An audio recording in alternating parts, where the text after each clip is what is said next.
Salut à tous et bienvenue pour votre nouvel épisode de The Trick Play, l'épisode preview de la semaine. Donc, nous allons vous présenter le week-end. On a notre ami Robin d'Oregon, notre ami Guillaume de Florida, notre ami Batou d'Oklahoma State et notre ami Augustin de Notre-Dame. Tout de suite, on va démarrer bien avec les brefs de la semaine. En bref de la semaine, c'est la grosse surprise, The Trick Play. Ça fait un an, voilà, 13 novembre, un an que nous avons démarré tout simplement le podcast. Ça fait un an de nombreux épisodes que vous nous avez tous suivis. Merci beaucoup déjà. Merci aux auditeurs, les gars. Joyeux anniversaire. Ouais, merci les gars, ça fait plaisir franchement. Merci à tous. Et pour vous remercier et vous récompenser, eh bien, on va mettre en ligne, alors allez voir sur notre Twitter, sur notre Facebook ou via nos amis d'Actu Football Américain, allez voir, nous allons vous offrir un maillot de votre choix, voilà, un maillot college football, hein, bien sûr, pas NFL ou pas Major League Baseball, on ne sait pas pourquoi, mais un maillot de votre choix en tout cas, voilà, donc sur un jeu concours, n'hésitez pas à aller checker tout ça, on vous donne toutes les infos. Celui qui prend Kyle Trask, on lui envoie pas le maillot. Juste comme ça. Spencer Rattler. Spencer Rattler. Voilà, Spencer Rattler, on n'envoie pas de maillot. C'est Guillaume qui va venir le livrer tout nu sur un vélo, genre. Il va traverser toute la France. En tout cas, voilà. N'hésitez pas à aller sur Facebook, hein, que ce soit le nôtre, que ce soit celui d'Actu Football Américain ou sur notre Twitter pour participer au jeu concours et en parler à vos amis qui sont fans de football. Aux autres nouvelles du jour, eh bien, ce sont des nouvelles plus malheureuses que ça, on va dire. Beaucoup de matchs annulés ce week-end et beaucoup de gros matchs. Il y a un Alabama-LSU qui est annulé. Tant mieux pour LSU, non? Oui. Ah oui, très clairement. Texas A&M. Sachant que ce match-là risque de ne pas avoir lieu du tout, en fait. C'est qu'il est repoussé, mais comme LSU avait déjà un match en moins, tout à fait. Et je pense que c'est contre Florida, c'est contre quoi? Ouais, donc il a déjà été, ils sont sur la seule date de libre qui était prévue pour le Covid. Il y a Florida LSU qui a été reporté sur cette date, donc au 12 décembre. Et ce qui pose déjà problème sur ce que j'ai vu sur les réseaux sociaux, où ça râle un peu, c'est parce que du coup Florida aurait un match de plus contre LSU, donc ils auraient une semaine de moins pour se préparer pour le éventuellement le SEC Championship Team Game. Et donc du coup ça parlait de potentiellement changer des matchs, tourner des matchs, je sais pas comment ils veulent s'organiser, mais ça va poser un problème à la fin. Enfin, ça risque de poser un problème à la fin. Du coup, pas de Bama LSU ce week-end, Texas A&M Tennessee annulé, Auburn Mississippi State annulé aussi, moins d'interception de Costello, de toute manière, je ne jouais plus. Memphis Navy annulé, Air Force Wyoming annulé et University of Louisiana Monroe face à Arkansas State annulé pour tous ceux qui souhaitaient voir ce magnifique match. Tout de suite, peut-être Cal à Arizona State. Exact. Voilà, c'est les news de ce matin. Ça ne tirait pas très bon pour ce match-là. Donc ça veut dire que Cal jouerait peut-être simplement que 5 matchs dans la saison à suivre. 4 parce que Cal, ils n'ont pas joué la semaine dernière. Ah oui, 4, oui, pardon, 4. Oui. Ils n'ont pas joué contre Washington, donc c'est une pré-saison de trucs qu'ils font les mecs. Après, s'ils gagnent les 4, ils auront plus de victoires que LSU, donc c'est déjà cool. Alors, les amis, on va passer au classement et people de cette semaine qui a été donné. Donc, le top 5 déjà, c'est Alabama premier, Notre-Dame deuxième après avoir battu Clemson, troisième Ohio State, quatrième Clemson, cinquième Texas A&M, sixième pour le citer quand même Florida de Guigui, septième Cincinnati, huitième BYU. Je suis désolé de les citer, mais c'est important. Indiana qui se retrouve tout de même dixième pour le top de fin de classement. 20e place USC, 21e Texas, 22e Liberty, 23e Northwestern, 24e Auburn et 25e Louisiana. Pour vous, dans ce classement, est-ce qu'il y a des places qui sont méritées ou au contraire qui ne le sont pas du tout? Personnellement, moi, le Liberty derrière Texas, il me fait vraiment chier. Après, je peux comprendre niveau difficulté de calendrier. Mais vu ce que montre Texas et vu ce que montre Liberty avec leur saison parfaite pour l'instant, moi ça me pose un petit problème ce classement-là. Enfin, juste ce petit entre ces deux équipes. Moi, ce qui me pose problème, le top 8, j'adore vraiment le top 8. Pour moi, il n'y a aucune erreur dans le top 8. J'aurais aimé que Cincinnati soit un peu plus devant, étant donné qu'ils montrent de vraiment belles choses, à la rigueur BYU aussi. Mais on peut pas enlever. Le top 8 est assez parfait. C'est juste que moi, j'aurais aimé. Sinon, Oregon en 11, faut quand même que je le précise, hein, on fait les homers. Et ce qui me dérange, c'est d'avoir Iowa State et Oklahoma en 17 et 18 alors qu'ils ont perdu 2 matchs. Ça me dérange vraiment beaucoup. Et d'avoir Wisconsin qui perd seulement 3 places alors que Wisconsin, ils ont joué qu'un seul match. Enfin, Wisconsin, pour moi, ils devraient perdre encore plus de places. Ok, ils n'ont pas perdu, mais ils n'ont pas joué non plus. Donc voilà, ça me gêne un peu d'avoir. Wisconsin, les 2 derniers matchs ont été annulés à cause de Covid. Hein, donc, ouais. Et là, en plus, ils jouent contre Michigan, donc ils vont gagner encore une fois. Mais non, c'est vrai que je suis un peu déçu. Et j'aime bien. Robin, que tu crois. J'aime bien Coastal Carolina en 15 et Marshall en 16. Ça fait plaisir d'avoir des équipes un peu plus underdog dans le top 25, donc ça fait plaisir. Et sinon, ouais, le Iowa State et Oklahoma en 17 et 18 avec 2 défaites, ça me pose problème. Même le Georgia en 12 avec 2 défaites, ça pose aussi problème. Et même Iowa State qui a failli perdre face à Baylor ce week-end. C'est pas comme si les prestations étaient forcément totalement convaincantes derrière pour les victoires. Enfin, je t'accompagne. Les 2 défaites de Georgia, c'est quand même rien à dire, quoi. Là, ils ont Florida, au grand plaisir de Guillaume, les a quand même bien explosés le week-end dernier. Et ils avaient perdu plus de 2 touchdowns contre Alabama. Donc c'est pas des petites défaites hyper serrées comme je sais pas, comme Clemson ou voilà. Moi, ça me dérange de les voir si haut. Mais après, comme Robin dit, je trouve que le haut du classement, il y a rien à dire, quoi. Je trouve que ça correspond bien à la réalité du terrain. Et moi, pour te faire plaisir, Elio, je dis pas que Maryland devait être dans le top 25, mais je suis étonné qu'ils aient été crédités que de 3 voix.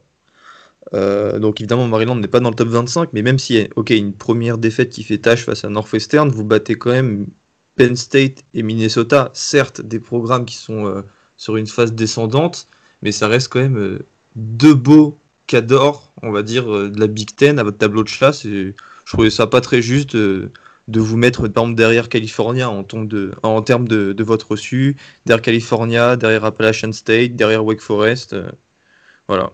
Je suis d'accord avec toi, on ne mérite pas le top 25, mais on mérite peut-être un tout petit peu plus de votes. Et quand même, ce qu'il ne faut pas oublier, c'est que tant que la saison de Big Ten n'avait pas démarré, Minnesota et Penn State étaient dans le classement, dans les People top 25. On tape 2 équipes qui étaient quand même classées, même sans jouer, mais qui étaient tout de même là. Donc c'est vrai qu'un petit peu plus de votes, ça n'aurait pas été de refus. Après, apparaître dans le top 25, comme tu l'as dit, c'était peut-être un peu trop. Et quand vous battrez Ohio State, vous serez top 25 ce week-end, t'inquiète. Merci, Boris. D'autres réflexions sur ce top 25, les amis ? Non, et en plus, ça fait une belle transition en parlant d'Ohio State. Ça fait une belle transition pour parler des matchs de la semaine. Ah ouais, on vous a sélectionné 2 matchs de la semaine, justement. Eh bien, en premier match de la semaine, déjà, alors...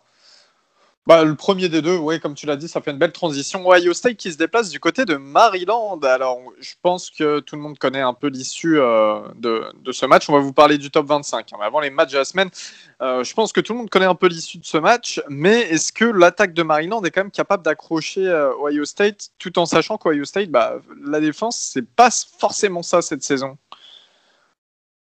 Qu'est-ce que vous pensez, les gars ? Moi, je suis assez d'accord avec toi. C'est ce qu'on disait un peu en off tout à l'heure.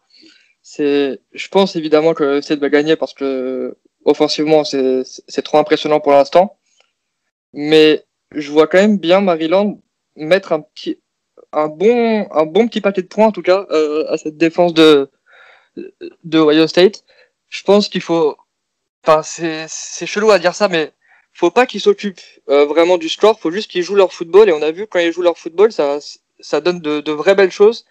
Faut que le petit lapsus. Faut que Taulia continue sur sa lancée, continue à jouer son football comme il l'a fait sur les 2 derniers matchs. Et moi, je serais pas étonné de voir Maryland mettre 21, 28, une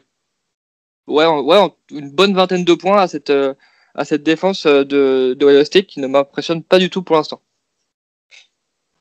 Et même si comme tu l'as dit, même si on sait déjà le résultat final, il y a, ça va être un match intéressant. C'est pas le match de la semaine qui va être le plus serré. On sait très bien, que Ohio State va gagner d'assez beaucoup. Mais je pense qu'on va vraiment voir 2 belles équipes avoir joué dans ce sens-là. Et je pense que c'est pour ça que ça représente un enjeu pour Maryland de ce côté-là, de montrer que c'est plus peut-être l'équipe paillasson de la Big Ten, désolé Elio, mais qu'elle peut prétendre à de meilleurs jours et notamment impressionner de potentiels futurs recrues. Ce que j'allais dire, c'est je pense un gros match de Rakim Jarrett. Je pense qu'il va avoir à cœur de prouver contre la secondary d'OSU que c'est son statut de 5 étoiles n'est pas usurpé. Et je sens un gros match du duo Taulia Rakim Jarrett.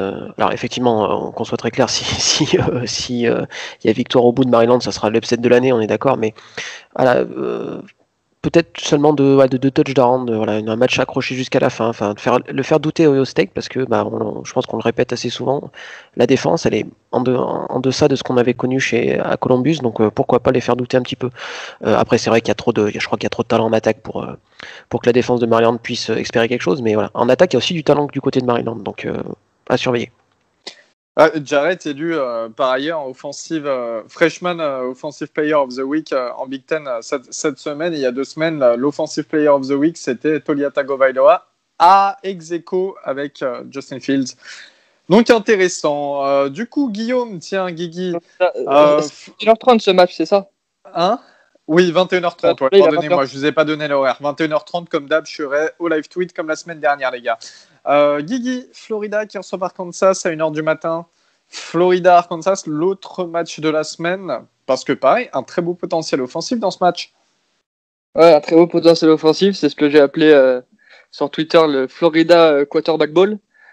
Parce que Arkansas est emmené par Philippe Fuentes, notre ancien QB. Et je pense personnellement que ce match a le potentiel d'être plus serré que le Maryland Ohio State. C'est pas le genre de phrase que j'aurais forcément dit en début de saison, pendant la off-season. Mais je pense qu'en fait, les qualités et les points forts de l'attaque de Arkansas jouent énormément sur nos faiblesses. C'est-à-dire sur des deep balls, sur nos safety, qui, on l'a vu contre Georgia, heureusement que c'est des peintres, les QB de Georgia, parce qu'il y a au moins 5-6 fois, comme je l'ai dit dans le dernier épisode, où il y a des receveurs de Georgia en fade qui sont 2, 3, 4, 5 yards derrière nos DB plutôt. Donc vraiment faire attention à ça. Donc je sais que contre Georgia, le game plan c'était vraiment de stopper la course. Là contre Arkansas, ça va être moins le cas vu que ça joue beaucoup plus à la passe Arkansas. Mais voilà, donc il va vraiment falloir faire attention à ces deep balls parce que Philippe Fuentes, sur ce point-là, il excelle vraiment. En tout cas, à mon avis, il est quand même très très bon là-dessus. Donc voilà, je pense quand même une victoire de Florida malgré tout. Il va falloir aussi voir si Kyle Pitts sera de retour. Parce que ça va pouvoir, ça peut être un élément important de ce match. Et le dernier petite chose à dire, c'est que Pittman, le head coach j'ai plus son prénom, pardon, c'est un qui l'a dans l'équipe, allez-y. Sam. Mais Sam Pittman, le head coach de Arkansas, a été testé positif au Covid. Et comme le monsieur n'est pas Nick Saban, lui, il n'a pas le bénéfice du doute, il est déjà out pour ce match, entre guillemets. Donc, il sera pas sur la sideline pour ce match dans le swamp. Et donc ça sera Barry Odom, le coordinateur défensif, si je dis pas de bêtises, et ex-coach de Missouri notamment. C'est ça. Et donc je donne quand même une victoire à Florida, mais c'est-à-dire que je suis moins serein qu'en pré-saison par exemple. Et je vois quand même et d'ailleurs, vous parlez justement, Elliot, tu allais faire la transition, mais vous parlez de Missouri. Il y aurait des cas de Covid à Missouri aussi. Pour le match face à Georgia, ça peut nous permettre de faire la transition. Fantastique. Et Georgia qui se déplace du côté de Missouri, donc à 18h samedi. Georgia qui ressortent de leur grosse défaite face à Florida. Vous les amis, vous pensez que Georgia vont tout de même s'imposer face à Missouri? Missouri trop faible. Puis Georgia qui doivent se reprendre. 4 victoires, 4 défaites cette saison, c'est pas satisfaisant. Georgia, ils perdent contre des grosses équipes. Enfin, Georgia, ils vont pas perdre contre Missouri. J'ai hâte de voir qui va être le QB par contre, qui va débuter le match. Vu que. Je sais pas, JT Daniel sort. Ça va pas être Matisse? Je sais pas, j'ai pas eu d'infos là-dessus, mais comme Bennett a été benché courant 3e quart, j'ai hâte de voir ce que Kirby Smart va nous sortir de son, j'allais dire de son chapeau, mais c'est plus de sa visière à lui. Et Et ouais. Je pense que c'est plutôt la fille de Kirby Smart qui sort avec JT Daniels dans l'histoire, en tout cas. Alors, à mon avis, il y a un truc comme ça, c'est pas possible. Hein. Et s'il est réellement à 100%, comme ça a été dit en début de saison, enfin avant le début de la saison même, il y a quelque chose qu'on ne sait pas, c'est obligé. Je sais pas, il est sur la sideline habillé, donc je sais pas. Ouais, c'est ça, il est toujours retenu, mais il joue jamais. Donc, est-ce qu'on a peut-être notre transfert alerte de la semaine? East Carolina qui se déplace du côté très rapidement, je pense quand même que Connor Bazelak, le quarterback de Missouri, risque de faire quand même mal à la défense de Georgia, qui est un peu dans le même cas que Ohio State, c'est-à-dire une défense moins forte que ce qu'on avait pensé. Donc voilà, donc pas mal d'absents aussi. Je pense aussi, comme Georgia va s'imposer, mais Missouri a du talent en attaque, aussi bien au sol, aussi avec Larry Rountree. Donc attention quand même à Georgia, parce que ça pourrait vite dégénérer en une espèce de cauchemar cette saison. On savait que les déplacements à Alabama allaient faire du mal aux Bulldogs cette année, mais là ça commence quand même à se sentir pas très bon, et avec un Kirby Smart qui a du mal à trouver son rythme en attaque, et forcément ça devient plus compliqué pour Georgia. Alors je vois Georgia vainqueur, mais plus serré, un peu comme tous les matchs qu'on a parlé juste avant là, plus serré que ce qui est prévu sur le papier, quoi. Très bien, Batou. En American, East Carolina qui se déplace du côté de Cincinnati. East Carolina, une victoire, 5 défaites. Cincinnati, 6 victoires, 0 défaites. Beaucoup de victoires au la main. On est un peu tous d'accord pour mettre Cincinnati vainqueur. Cincinnati vainqueur, je pense que tout le monde est d'accord, sachant que le match, ça se joue dans la nuit de vendredi à samedi à 1h30 du matin. Si jamais vous avez rien à faire, regardez le match, plutôt cool. Parce que Cincinnati, c'est vraiment beau à voir. Ouais. Et d'ailleurs, ça permet... Ouais, exactement. Robin, je vais te compléter. À la même heure, il y aura Iowa qui se déplacera du côté de Minnesota en Big Ten. C'est pas du top 25, mais ça peut être quand même un match intéressant. Sachant que deux équipes qui se ressemblent un petit peu. Ouais, et puis Minnesota, pareil, la saison est pas jolie. Iowa est retour en forme, attention, ça peut être aussi un peu la manière c'est Virginia cette année qui a un peu la gueule de bois, ça pourrait être un peu la même pour Minnesota. Donc attention à la bande à PJ Fleck. Ouais, donc du coup, Iowa qui va jouer Minnesota, et moi j'ai regardé Iowa-Minnesota la semaine dernière, Iowa-Michigan State la semaine dernière, et donc Iowa a mis une branlée aux Spartans, et c'était un match franchement qui était cool à voir. Il y a eu des interceptions, du fumble, bref, et un super Tyler Goodson, le running back des Hawkeyes. Donc non, je pense que ça peut être un match cool à regarder à 1h du matin dans la nuit de jeudi à vendredi. Non, la nuit de vendredi à samedi. La nuit de vendredi à samedi, alors. À 18h, en ACC, Miami qui se déplace du côté de Virginia Tech. Virginia Tech, défaite face à Liberty le week-end dernier. Miami, 6 victoires, 1 défaite. Vous pensez que ça peut être un match quand même disputé? Ou Miami vont s'imposer tranquillement? Derrick King va faire sa sauce. Moi, je pense que Derrick King, il est vraiment en train de... forme. Ça, il est vraiment en forme, et ça peut être un gros match pour lui. Surtout qu'en étant un dual threat comme il est, ça peut être pas mal contre Virginia Tech qui est un peu en souffrance actuellement. Notamment au sol, mais aussi bizarre que ça puisse paraître, c'est les Hokies qui sont donnés favoris sur le match, par Vegas. Donc, mais je suis d'accord avec toi, je pense que King va leur faire trop mal avec ce profil de dual threat. Et voilà, saison un peu galère pour Virginia Tech, encore une fois, Justin Fuente, je pense que ça commence à être compliqué. T'inquiète, à Vegas, c'est Elvis Presley qui fait des mariages, qui est complètement bourré là, qui donne les cotes. 18h, Indiana qui se déplace du côté de Michigan State en Big Ten. Indiana, 3 victoires, 0 défaites. Michigan State, 1 victoire, 2 défaites. Indiana. Quand est-ce que la fraude Indiana va se faire découvrir, les gars? Je suis pas d'accord. Je taquine. Évidemment, non, mais t'as raison sur le côté. Ils sont peut-être surcotés parce qu'ils n'ont pas eu des adversaires, on va dire, censés être à la hauteur de leur renommée. Mais franchement, Michael Penix Jr., c'est quand même une putain de surprise. C'est un super joueur. Et là, Ty Freifrogel, leur receveur, mais il est trop cool, quoi. Genre, franchement, c'est une équipe, je trouve, hyper excitante à jouer. Et j'aurais jamais pensé dire ça un jour d'Indiana. Mais franchement, à 18h, je pense que ça peut être le match à regarder de cet horaire avec Miami, Virginia Tech. Très bien. Des partisans de Michigan State ou pas ici? Pas du tout. Indiana, même si je fais mea culpa, quand j'avais annoncé Michigan la vainqueur la semaine dernière, Indiana a été costaud. Alors pareil, je pense pas qu'il soit forcément la 10e meilleure équipe du pays, mais Michigan State c'est quand même pas bon du tout. Et la victoire contre Michigan est un peu en trompe-l'œil, donc je vois bien Indiana l'emporter assez facilement. Toujours à 18h, Coastal Carolina qui se déplace du côté de Troy. Coastal Carolina, 7 victoires, 0 défaites en Sunbelt, et Troy 4 victoires, 3 défaites. Je pense qu'on met tous Coastal Carolina, personne ne s'y oppose. Ouais. C'est parfait, 18h toujours. Middle Tennessee qui se déplace du côté de Marshall. Ça fait bizarre de citer ces noms dans le top 25. Marshall, 6 victoires, 0 défaites. Middle Tennessee, 2 victoires, 5 défaites. Tout le monde est d'accord pour Marshall, notamment. Ouais, d'autant plus que Middle Tennessee, c'est dégueulasse. J'ai regardé le match face à Hermy, c'était nul. C'était nul. 18h, Western Carolina qui se déplace du côté de Liberty. Liberty, 7 victoires, 0 défaites, dont une victoire la semaine dernière face à Virginia Tech. Du côté des Hokies en plus, et Western Carolina, 0 match cette saison. Liberty, tout le monde.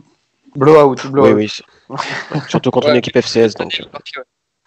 À 20h samedi, South Alabama qui se déplace du côté de Louisiana en Sunbelt. Louisiana, 6 victoires, 1 défaite. South Alabama, 3 victoires, 4 défaites. Personne ne s'oppose à Louisiana non plus. Louisiana qui reçoit en plus. Ouais, c'est pas mal, les Raging Cajuns, ils sont sur une bonne saison cette année. Et South Alabama qui est pas forcément une des équipes les plus en forme actuellement, et même leur recrutement c'est pas non plus le meilleur. Donc ouais, Louisiana. C'est vrai que cette semaine les matchs c'est pas les plus sexy qu'on a depuis le début de la saison, mais quand même ça va être il y a énormément d'équipes en bye, plus les cas de Covid qui touchent la SEC, donc forcément c'est vrai que la qualité des matchs on ressent un peu quoi. Enfin sur le papier. Après on sait que souvent c'est les semaines où on pense qu'il se passe le moins de choses qu'il va se passer le plus de choses. Donc. Ouais, clairement. C'est ce qu'on disait le mois qui en font le plus. 21h30, Notre-Dame qui se déplace du côté de Boston College. J'aime bien ce match, même 7 victoires, 0 défaites pour Notre-Dame après la victoire face à Clemson la semaine dernière, et Boston College 5 victoires, 3 défaites, mais une bonne équipe qui a au début de saison c'était poussif bien entendu, mais il y a une bonne équipe qui a réussi à se construire quand même. Est-ce que Boston College peuvent être gênants à ton avis, Augustin? Alors oui, ils peuvent gênants donc pour plusieurs raisons. La première, c'est qu'ils font quand même un bon début de saison, ils ont failli taper Clemson chez eux. C'est l'occasion aussi de voir un duel Phil Jurkovec contre Ian Book. Je rappelle que Phil Jurkovec, ça va être la 30e fois que je vous le dis, mais c'était le backup QB d'Ian Book l'an dernier, avant de transfert du côté de Boston College. Et il faudra que Notre-Dame fasse attention, après cette victoire face à Clemson, de garder les pieds sur terre. Bon, je me fais pas trop de soucis avec cette équipe-là, on va dire, de cette année. Mais voilà quoi, attention à pas se voir trop bon et à rester humble pour battre Boston College. Qui jouera d'ailleurs, on a partagé sur les réseaux sociaux leur maillot qu'ils allaient utiliser. Chaque année ils portent un uniforme, le Red Bandana uniforme. Et je vous conseille d'aller le voir, c'est magnifique quoi. C'est un maillot blanc un peu immaculé avec à l'intérieur des numéros et sur les manches du rouge bandana, je sais pas comment vous l'expliquer, mais bref, c'est des maillots super cool. Rien que pour ça, vous pouvez regarder le match. Plus beau que le maillot qu'Indiana devait porter la semaine dernière contre Michigan et qu'ils ont décidé de ne pas porter. Le maillot Hermy a été dégueulasse. Pire que le San Antonio en NBA d'il y a quelques années. Là. Putain, ouais. Et d'ailleurs, juste, pour moi, c'est le match au piège par excellence. Attention à la gueule de bois si on parle vulgairement parlant, mais attention à l'euphorie de la victoire et de se voir un peu trop beau. C'est Boston College, c'est une équipe qui a posé beaucoup de problèmes à Clemson, alors que Clemson c'est Clemson quoi. Et Notre-Dame, ça peut être pareil, ils peuvent se dire ok, c'est le match de la semaine aussi, c'est notre match de l'année aussi. Donc attention, c'est un match qu'il va falloir regarder à 21h30. On aurait pu le mettre dans les matchs de la semaine, mais il y avait d'autres matchs un peu intéressants. Et non, c'est vrai, attention. Et après, Boston College a quand même eu des trous. Hein. Je parle de la victoire à Virginia Tech, la défaite à Virginia Tech 40-14 et la victoire étriquée face à Syracuse la semaine dernière 16-13. Donc voilà, faut se méfier. Mais Boston College Oui, voilà, mais c'est ça, il y a absent André Cisco, Tommy DeVito, il a été benché, donc Franchement, voilà. c'est presque au niveau de Kansas cette année, Syracuse. Ouais. Ouh là là, c'est méchant ça. Et d'ailleurs, on a vu passer sur Twitter que Yann Book était meilleur que Matt Corral. Voilà pour la petite anecdote. C'est totalement vrai. Un petit bisou à Valentin. 21h30. Moi, je suis avec toi, Val, je suis avec toi. J'ai voté Coral, je suis avec Yann toi. Book est meilleur. Ouais, Corral, le sud qui se rallie, c'est jamais très bon signe. 21h30, Elle est technique, celle-là, elle est technique. Elle est vraiment. 21h30, USC qui se déplace du côté d'Arizona en Pac-12. Arizona qui font leur entrée en lice. On va pas se mentir, Arizona, c'est pas franchement l'équipe sexy qu'on a connue il y a quelques années. USC qui normalement devrait pas rouler, mais en tout cas s'imposer face à Arizona. Ouais, moi j'aime bien USC. Ils ont un peu de mal contre Arizona State, mais Arizona c'est assez faible, donc go. Surtout qu'Arizona ils ont perdu pas mal de joueurs à la draft et c'était vraiment tous leurs leaders. Donc USC pour moi sans aucun problème. Sachant qu'Arizona n'a pas joué la semaine dernière. Et Arizona a un nouveau quarterback, il me semble, non? Ou c'est toujours Khalil Tate? Non, bah, Khalil Tate justement il est parti. Non, Khalil Tate il est parti. Ouais. Il est parti, du coup c'est ça. Ils ont perdu. C'est un transfert de South Carolina, non? Faudrait que je retrouve. C'est pas Grant Gunnell qui va jouer Si, c'est ça, exactement. Ouais, c'est ça. Mais Grant Gunnell. Ah, je confonds avec Utah, ouais. Sachez un truc, c'est que Grant Gunnell, il avait des records lycéens, je sais plus, mais des putains de records lycéens dans l'état du Texas. Ouais. Mais bon, je crois qu'il était 3 étoiles. Ouais, ensuite, je sais plus. J'avais fait la preview d'Arizona cette année. Je vous cache pas que j'en ai pas tous les souvenirs, mais c'est vrai que l'équipe, en tout cas, semblait. C'est pas semblait, c'est que l'équipe, ça annonçait mal, quoi. Très très mal. Peu de bons commits, beaucoup de joueurs qui sont partis, ouais, comme l'a dit Rob. Rien que d'avoir Khalil Tate et J.J. Taylor qui sont partis à la draft, ça fait beaucoup. Enfin, J.J. Taylor, le running back, il était vraiment pas mal. Et Arizona, c'est très très faible cette année pour moi. Pour moi, ça sera pas du tout un problème. Donc normalement, USC qui devrait s'imposer du côté d'Arizona. Oregon qui se déplace du côté de Washington State. Washington State qui ont battu Oregon State la semaine dernière. Et ils vont encore battre une autre racaille d'Oregon à Washington State, je crois. Oiseau, ils sont en forme. Ouais, Elio, si tu veux pas que je te bloque, fais attention. Non, clairement. Tu vas me couper le micro comme tu fais avec Guigui de temps en temps. Clairement, c'est un match qui peut être. La censure. C'est un match qui peut être compliqué pour nous, notamment parce qu'en fait, Washington State, on n'a pas forcément. Il y a un nouveau coach, ils ont un QB freshman. Donc on va pouvoir mettre la pression en défense. Si on arrive à mettre la pression, ça ira bien pour faire un peu peur au QB. Sinon, je prédis quand même une victoire d'Oregon. Mais attention à l'attaque de Washington State, qui est une des meilleures attaques de Pac-12. Le départ de Mike Leach, ça n'a pas forcément changé le niveau de l'attaque de Washington State. Donc attention quand même à Washington State. Ça peut être un match intéressant. 1h du matin, c'est un match en fin de soirée pour certains. En début de soirée pour moi. Et non, un match assez intéressant. Je pense que ça va être une victoire d'Oregon de 2 touchdowns, mais pas de plus. Et petite anecdote pour Wazoo, les Cougars avaient pas mal de joueurs absents le week-end dernier. Alors je ne sais pas s'ils vont être de retour, mais malgré les nombreuses absences de joueurs sous scholarship, ils ont quand même fait une victoire convaincante contre Oregon State. Donc attention, si tout le monde est de retour, alors je dis pas que c'est alerte, hein, mais voilà, pareil, match plus serré que peut-être que prévu, mais pareil, je vois une victoire de la bande à Robin sans aucun souci. C'est ça. Le Washington State, déjà qu'ils ont une bonne attaque, et c'est un peu, j'aime pas dire ça, hein, mais c'est un peu c'est une équipe qui donne du fil à retordre à Oregon, toujours. On l'a vu l'année dernière, on a battu, mais c'était un peu compliqué, on l'a battu de 3 points, il me semble. Et surtout, il y a 2 ans et 3 ans, Gardner Minshew notamment, on se prenait des rousses. Il me semble qu'on s'était pris 70 points à un moment. Donc ouais, ça fait mal. Et en plus, Washington State, qui sont emmenés par leur nouveau head coach, Nick Rolovich, qui était l'ancien coach d'Hawaii, qui a développé Cole McDonald en tant que quarterback. Il a ramené des joueurs d'Hawaii, dont le quarterback titulaire, là, Jaden Delora, qui est un 3 étoiles Pro State 16e du pays, mais qui vient d'Hawaii, du coup. C'est un true freshman qui vient d'Hawaii. Et du coup, ils ont une bonne relation, à mon avis. Et il avait des offres d'Ohio State et USC, notamment. Donc voilà, pisté par Georgia aussi. C'est pas n'importe quoi ce qu'ils sont en train de construire, Wazoo. En tout cas, mais bon, Oregon, toujours la victoire, pas de souci là-dessus. SMU, du côté de Tulsa, en américaine. SMU, 7 victoires, 1 défaite. Tulsa, 3 victoires, 1 défaite. 2 équipes qui jouent bien. Et un petit match sympa. Ça va être un super match. En groupe parce que SMU, super attaque. Shane Buechele, je crois que c'est le leader en termes de yards du pays.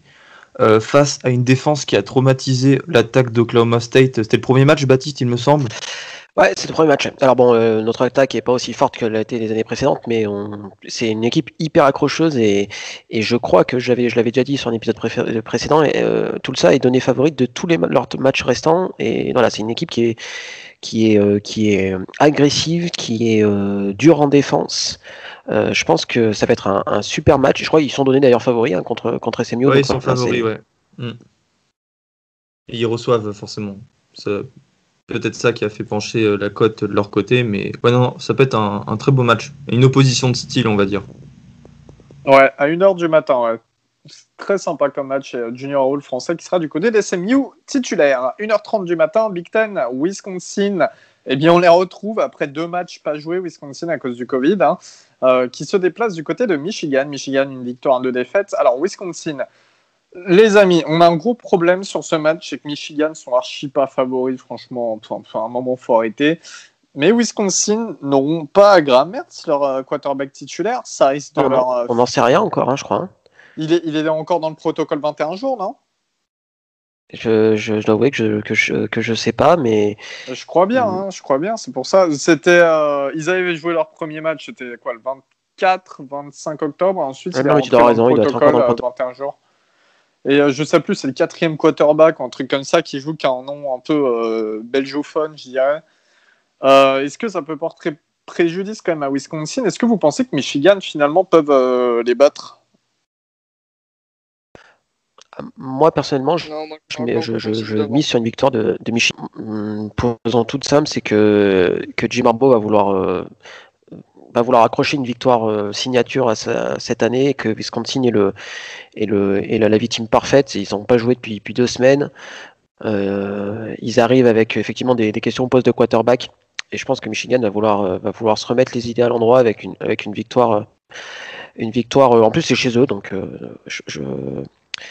Wisconsin, c'est quand même, comme on dit, une année bizarre, avec probablement des matchs qui vont pas.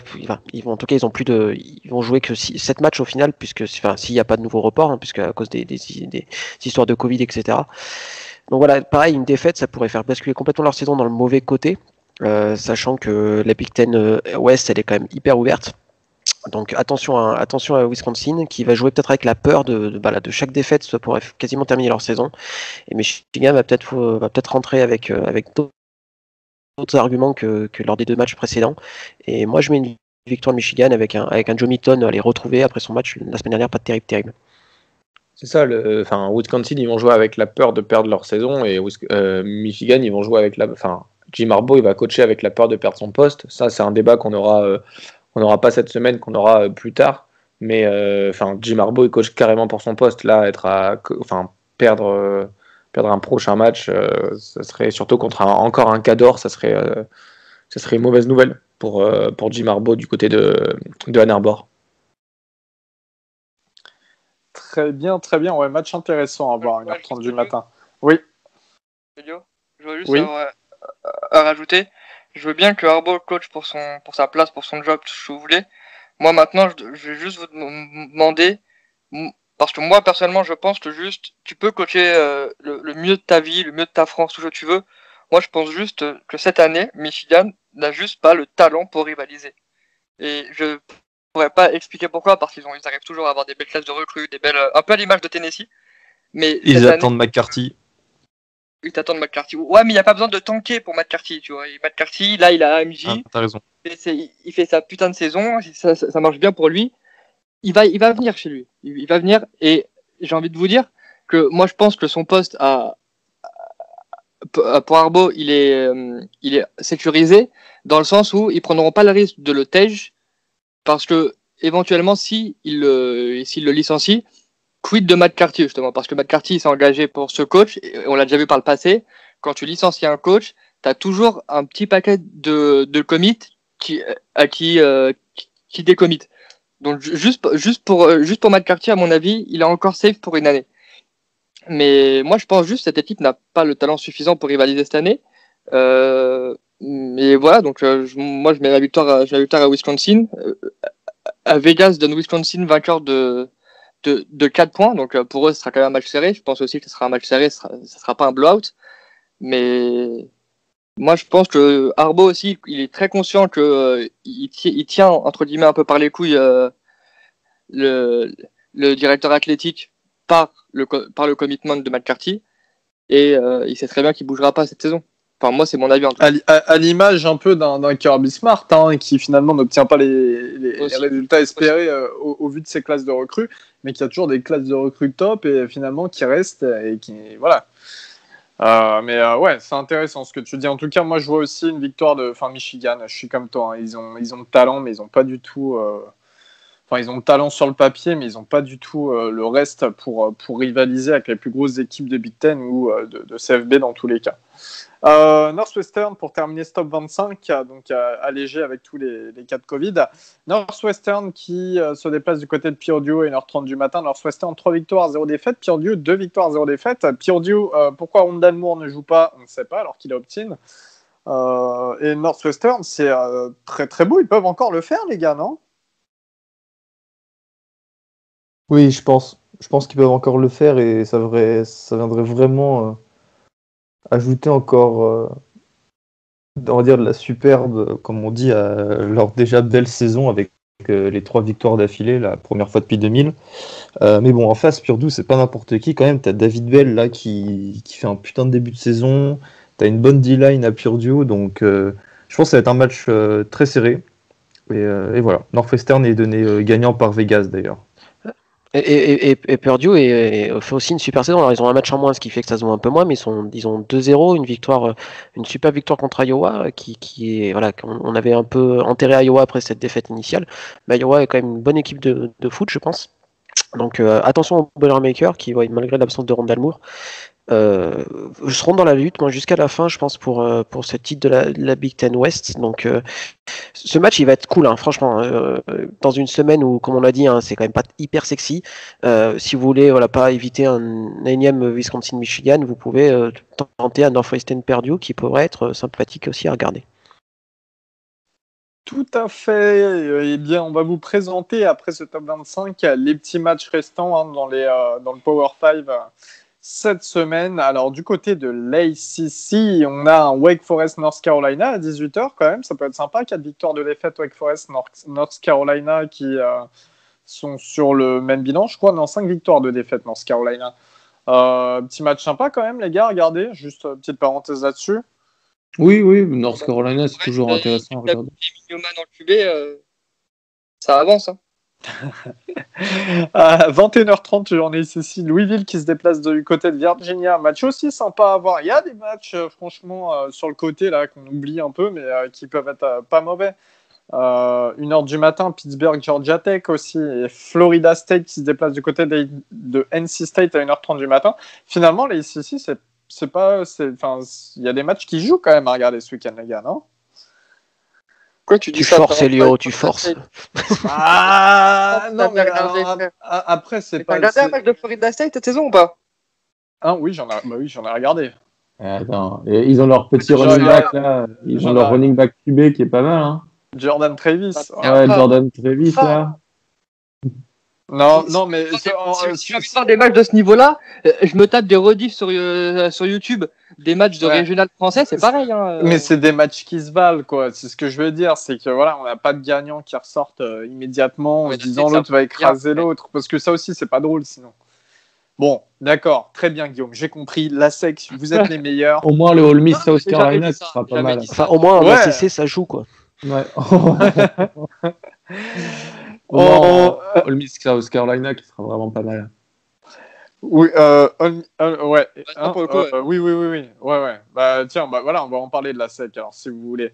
Eh bien, on sait qu'on a Vanderbilt, Kentucky, superbe match à 18h, qu'on vous conseille tous de regarder.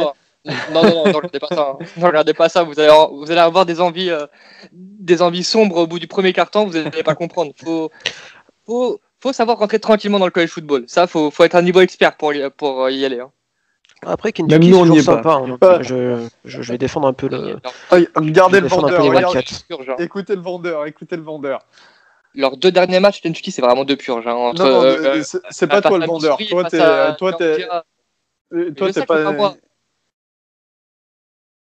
Baptiste, vends-nous Kentucky. Non, c'est une équipe qui est super bien coachée, avec un peu moins de talent que les autres équipes sec. Mark Stoops fait du bon boulot. Enfin, faut rendre compte la difficulté de faire une équipe compétitive à Kentucky quand on voit le poids du basket dans la fac là-bas. Donc c'est un sacré exploit que Mark Stoops arrive à faire de Kentucky presque une place forte de la SEC East. Donc voilà, donc moi j'ai beaucoup de respect pour ce coach-là qui, à mon avis, ne devrait pas tarder à avoir une proposition d'un programme un peu plus important, à mon avis. Si jamais vous cherchez une maison, n'hésitez pas à contacter notre ami Baptiste. Il y a un immobilier. South Carolina, 1h30 du matin, qui se déplace du côté d'Ole Miss aussi, comme le disait Robin, c'est un match sympa, ça. Moi, c'est un match que j'apprécie beaucoup, que j'ai envie de regarder. Enfin, je serai en train de regarder Oregon, donc je pourrais pas, mais en replay, ça sera un match qui va m'attirer en fait. Le Matt Corral meilleur que Ian Book, ça va être un plaisir de le voir. La fraude Ian Book, Matt Corral va dévoiler à quel point Ian Book est une fraude, exact. Il va lancer 6 interceptions. Mais non, en tout cas, ça va être un match. On voit pas 6 passes par match, donc forcément, il ne peut pas envoyer 6 inter. Et va voir les stats de ces dernières années. L'année dernière, Ian Book, c'est 34 touchdowns. C'est ici qu'on respecte la moitié du self-transfert. C'est trop facile de faire partir sur Ian Book, on dirait moi avec Florida. Mais non, mais vous sous-estimez trop. Ce que vous me dites. Jack Fromm. Bon, Pac-12. Je comprends ce que vous me disiez l'année dernière. Pac-12, les amis. Colorado qui se déplace du côté de Stanford. Match sympa aussi, Colorado. Grosse victoire face à UCLA la semaine dernière. Stanford aussi, c'était pas. Alors, Davis Mills, il va jouer ou pas? On sait pas, non? Non, on sait pas encore. Mais Colorado, moi j'ai beaucoup aimé. J'ai regardé les highlights de Colorado UCLA et c'était assez plaisant en vrai. Et forcer 4 turnovers, c'est toujours pas mal c'est toujours bien pour une défense. Donc moi j'ai bien aimé, même s'ils prennent ils prennent 40 points, un truc comme ça. C'était pas mal. Franchement, ça va être un match intéressant. En plus, il me semble c'est quoi? C'est 4h du matin. On dormira tous. J'ai des horaires américains, là, je t'avoue que 15h30 du côté de la Californie. Ah non, c'est Colorado, ça joue à 21h30. 21h30, c'est une heure décente, mais bon, à 21h30, il y a Notre-Dame, Boston College et Ohio State, Maryland. À moins que vous ayez 3 écrans, regardez pas Colorado. Eh bien, en pleine nuit, par contre, Utah qui se déplace du côté de UCLA et Oregon State qui se déplace du côté de Washington. L'occasion de voir un peu ce que donnent les Huskies de Washington après leur premier match annulé face à California. Ils sont vraiment nuls, je les déteste. Ouais, voilà, c'est ce qu'on. C'est ce du tout impartial. Non, ça c'est l'analyse d'experts et écoutez. Et Utah UCLA aussi qui peut être intéressant à regarder, enfin à jeter un coup d'œil en tout cas en pleine nuit quand il n'y a plus grand chose d'autre. La Pac-12 c'est toujours intéressant à 4h30 du matin quand on n'a rien d'autre à faire. No one ever. Ouais. 4h30 du matin quand on n'a rien d'autre à faire quoi. La vie elle est comme ça. 5h du matin pour Oregon State Washington et à 5h du matin ça veut dire que c'est un match qui va se finir, il fera déjà jour en hiver. C'est vrai, toi aussi, t'es sur la voie de devenir agent immobilier, quoi. La Big Ten, en Big Ten, on a que des équipes du top 25, sauf ce bon vieux Penn State-Nebraska qui sera samedi à 18h. Penn State-Nebraska, ça vaut le coup de vivre. Enfin, la vie vaut le coup d'être vécue ou pas? Bah, là, on parlait de Ouais. Wisconsin-Michigan pour jouer match de la peur et enfin coacher avec la peur. Là, les deux, ils vont coacher avec la peur, hein, parce que ça veut dire qu'une des deux équipes va basculer à 0. Alors soit 0-4 pour Penn State, soit 0-3 pour Nebraska. Putain, la On honte que ce pensait soit. pas ça en début de l'année, hein, donc Scott Frost a encore un peu de crédit et James Franklin aussi du côté de la Happy Valley, mais ce match-là, malheur au perdant, hein, vraiment. Oh, Franklin, c'est Franklin à tortue cette année, hein. Ils veulent sa tête, hein. Du côté des fans de Penn State, il y en a beaucoup qui veulent sa tête pour le coup, hein, pour voir mes meilleurs ennemis de temps en temps sur la raison. Ça sent mauvais pour Penn State, c'est comme pour Nebraska cette saison. Illinois à 18h qui se déplace du côté de Rutgers, c'est un grand chef-d'œuvre ce match. Allez, petit fun fact quand même sur le Illinois de Rutgers, c'est la première fois depuis, je crois, 2016 que Rutgers est favori d'un match de la Big Ten. Voilà, vous pourrez le placer en soirée. Et bah là, tous devant nos écrans, tous devant nos écrans. Les meufs, elles vont affluer. Hein. Vous sortez ça en soirée, là, dans l'oreille. En soirée mondaine. Ouais. Tiens, d'ailleurs, en parlant de filles, je me demandais la dernière fois, alors rien d'aguicheur ou quoi, hein, vous le savez, mais est-ce qu'il y a des filles qui nous écoutent ou qui suivent du college football, des filles francophones? Parce que c'est vrai que c'est quelque chose, enfin, je crois que personnellement, j'en ai jamais vu. Ouais, n'hésitez franchement pas à nous dire, hein, ça serait vraiment sympa parce que c'est un sport qui doit pas se résumer qu'à des fans masculins, c'est totalement ridicule ça. Et voilà, n'hésitez pas à nous faire signe et à nous dire ce qui vous a attiré vers le football américain, parce qu'encore une fois, c'est vrai que ça fait un peu rustre, un peu garçon de temps en temps, mais bon, voilà. En tout cas, sur cette note sympa, eh bien, on va encore une fois vous rappeler qu'il y aura un jeu concours donc, qui sera dispo sur notre Twitter, notre Facebook et sûrement le Facebook d'Actu Football Américain, nos potos à qui on passe le bonjour. N'hésitez pas aussi à aller voter chez nos potes de The Youngstar Observatory qui donc vont désigner un match de la semaine qu'ils vont décrypter ce week-end. Voilà. Donc n'hésitez pas à aller voter sur leur sondage. Je crois sur leur site, c'est dispo. Sur Twitter, c'est dispo. Voilà, on leur fait des bisous à eux aussi. Et puis, eh bien, on se dit à la prochaine. On se revoit lundi. Elliot, t'as complètement zappé la Big 12. Hein. Merci. Hein. Bel esprit. Hein. Là, ah oui, c'est vrai, putain. Il restait deux matchs. Non, il restait deux matchs. Je suis désolé. Bon, je suis désolé. On termine là-dessus. Alors, je sais qu'on est un peu le vilain petit canard, hein, mais voilà, quand même, quoi. Je tiens quand même à mentionner ces deux formidables matchs que seront TCU West Virginia à 18h heure française. Alors bon. West Virginia c'est pas mal, TCU c'est un peu plus compliqué, mais West Virginia c'est pas mal, donc ça sera sur la Fox. Et je crois qu'on a un peu plus tard on a un Texas Tech Baylor. contre Baylor, enfin Baylor à Texas Tech, pardon. Le derby texan du week-end. Ça sera un peu moins joli pour être tout à fait honnête. Sinon toutes les autres équipes sont en bye avant une semaine hyper importante parce que la battle pour les deux premières places de la Big 12 est hyper resserrée. Il y a 5 équipes qui se tiennent en un match. Et donc la semaine prochaine, ça va commencer avec le match le plus important de l'histoire du college football, aka Bedlam. Donc voilà, donc on en discutera la semaine prochaine. Et voilà, donc pour cette Big 12, désolé d'avoir zappé, mais je pense que ça vous intéresse plus de connaître, enfin de savoir qu'il y aura un tirage au sort pour gagner un maillot de college football que d'aller mater un Baylor Texas Tech. Merci à tous de nous avoir écoutés. On vous fait des gros bisous et puis on vous dit à la prochaine. Comme d'habitude, on se retrouve lundi pour le débrief du week-end. Bisous tout le monde. Salut. Salut.